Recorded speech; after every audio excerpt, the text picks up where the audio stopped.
Ini ayat ini Bapak Ibu sekalian, sekarang kita combine ya. Bacakan dulu ayatnya. Quran surah ke-7 ayat 205 saya contohkan. Wadhkur rabbaka fi nafsika tadarruan wa khifatan wa dunal jahri minal qaul. Dan berdoalah, sebutlah nama Allah dalam jiwamu, fi nafsika tadarruan wa khifatan wa dunal jahri minal qaul. Dengan berharap penuh kepada Allah Subhanahu wa taala. Wa khifatan, dengan halus merasakan tinggi. Dunal jahri, tanpa jahar yang terlampau keras, terlampau tinggi, ya. Baik, minal qaul, dari doa yang kamu sampaikan. Kenapa ayat ini turun? Karena ada seorang sahabat yang belum paham tentang cara berdoa, kemudian berteriak-teriak minta, "Ya Allah, ya Allah, ya Allah, ya Allah, ya Allah, ya Allah." Kata Nabi mengatakan, "Hei, kamu berdoa itu bukan pada Tuhan yang tuli. Tuhan kamu mendengar, jadi gak usah keras-keras teriak-teriak begitu," kata Nabi. Maka turunlah kemudian ayat ini untuk mengingatkan, silahkan kamu bermohon. Ayat ini turun bukan melarang kita berdoa dengan bersuara, bukan. Tapi maksudnya jangan terlampau kita mengeraskan suara, sehingga jangankan sampai kepada Allah dengan keadaan yang kurang adab, kepada yang lain pun jadi terganggu merasakan kehusuan ketika meminta. Dan ya, di ayat ini bukan larangan kita berdoa mengeluarkan suara. Jika Anda ingin berdoa silahkan minta, "Ya Allah, mohon lancarkan rezeki saya." Ya. Ada keluar suara, ada yang dengar. Tapi nggak perlu kemudian Anda keluar sampai pinjam speaker sebentar, "Ya Allah, lancarkan rezeki saya," nggak usah. Atau Anda kencangkan sehingga dari sini berdoa sana dengar misalnya, ya, sehingga terganggu orang pun yang lain untuk berdoa dengan penuh kehusyuan, itu maksudnya. Jadi bukan berarti suara itu nggak boleh dikeluarkan, tidak. Ya, dunal jahri di sini maksudnya, duna di sini bisautin khafif, dengan suara yang ringan yang sekiranya cukup jelas untuk Anda sampaikan. Bukan berarti harus berteriak atau menyampaikan sesuatu sehingga mengganggu kepada yang lainnya. Itu poinnya. Yang kedua, ini nggak ada kaitannya dengan doa berjamaah. Yang imamnya pimpin mau mengikuti, ini nggak ada kaitan. Ingat baik-baik, karena kondisinya berbeda. Doa itu terbagi ke dalam dua fase, antara sendirian dengan berjamaah. Fase pertama itu doa yang dilakukan dengan berjamaah, yaitu Nabi berdoa, sahabat mengikuti. Apa di antara dalilnya? Banyak. Ada dari Ibnu Abbas, dari yang lain-lain. Di antara dalil misalnya setelah sholat itu adalah doa yang mengucapkan di hadis Muslim nomor hadis 571 sampai dengan 573. Ketika kita selesai sholat, kita mengucapkan astagfirullah, astagfirullah, astagfirullah. Kemudian berdoa kan, Allahumma antas salam, minkas salam, tabarakta ya dzal jalali wal ikram. Ibnu Majah nomor hadis 925. Allahumma inni as'aluka ilman nafi'a wa rizqan thayyiba wa amalan mutaqabbala. Itu awal mula diajarkan oleh Nabi, diajarkan dengan keras dan sahabat mengikuti. Makanya Ibnu Abbas mengatakan radhiyallahu taala anhuma, ya, kunna, kami, ya, tidak pernah mendengar masami'na inqidha'is shalah illa bi sauti takbir. Kami tidak pernah mendengar selesai salat itu, tahu kapan waktunya selesai salat, kecuali jamaah itu terdengar suara takbir.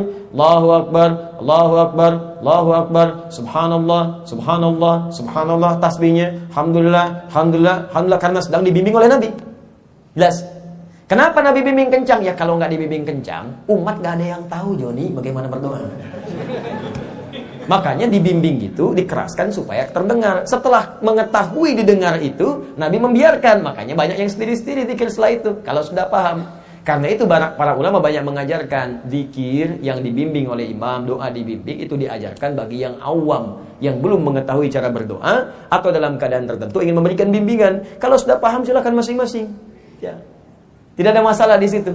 Saya beri contoh begini, Mas, sini Mas. Sini. Sini. Nih, sampaikan. La ilaha illallah. Wahdahu la syarika lah. Lahul mulku wa lahul hamdu wa huwa ala kulli syai'in qadir. Coba bacakan sendiri. Anta subhanaka inni kuntu minadh dhalimin. Oh kan? Artinya mesti dibimbing. Kalau sudah dibimbing, kedengaran kan?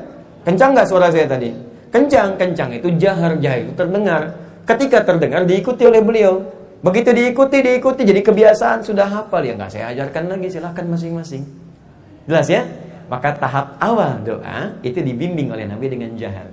Setelah terbiasa masyarakat, maka Nabi membiarkan mereka berdoa masing-masing. Maka ada yang berdoa di kanan, sudut kiri, bahkan ada yang ketika berdoa kata Nabi, tahu dari mana kamu doa itu? Tahukah engkau? Yang kalau engkau bacakan doa itu adalah doa yang ketika engkau sebutkan namanya, mustahil doamu kemudian ditolak. Jika engkau meminta akan dijawab, jika berdoa akan dikabulkan. Gitu. Apa yang dia bacakan? Apa yang dia bacakan pada saat itu? Allahumma nusyhidu bi annaka antallahil ahadus samad alladzi lam yalid wa lam yulad wa lam yakul lahu kufuwan ahad. Allahumma ighfirli. Nabi enggak pernah ajarkan itu. Advance kelasnya, udah tahu kalimat Nabi, ya, udah diajarkan, dia berdoa sendiri, terdengar oleh Nabi. Ya, bukan teriak-teriak, terdengar. Begitu Nabi tahu, kata Nabi, Atan dari mana takut? Tahu nggak tadi apa yang kau katakan itu? La ya Rasulullah, Rasulullah alam. Laqad da'uta bi asma'illahil a'zam. Engkau baru berdoa dengan menyebutkan nama-nama Allah yang paling tinggi. Idza du'iya biha ajaba wa idza su'ila biha ata. Kalau engkau berdoa dengan itu langsung diberikan, kalau engkau meminta langsung kemudian dikabulkan. Dari mana tahunya? Dari ajaran-ajaran Nabi sebelumnya. Jelas ya? Jadi kalau mungkin Anda mendengar ada yang membacakan, saya bimbing, mungkin imam sedang membimbing yang awam, yang kalau nggak dibimbing langsung pada keluar. Nggak berdoa, daripada nggak sama sekali diajarkan. Tapi kalau Anda masuk ke masjid, silent semuanya. Wah, imam yang nggak berdoa nih. Bukan. Mungkin kelasnya sudah kelas paham semua, sama-sama berdoa. Jelas kan? Paham sampai sini? Oh, jadi kalau sudah paham tuh, nggak duduk juga berdiri, megang mic tuh kan enak. Jazakallahu khair, syukran. Nah, jelas ya, dan semoga Allah muliakan. Saya senang dengan pertanyaan-pertanyaan semacam ini, jadi kita bisa menggali lebih luas. Kalau saya begini, kalau ada dalil saya sampaikan. Ya, kalau ada muqaranah perbandingan saya sampaikan. Kalau ada tarjih saya sampaikan. Tapi saya tidak punya kewenangan untuk memaksa seseorang.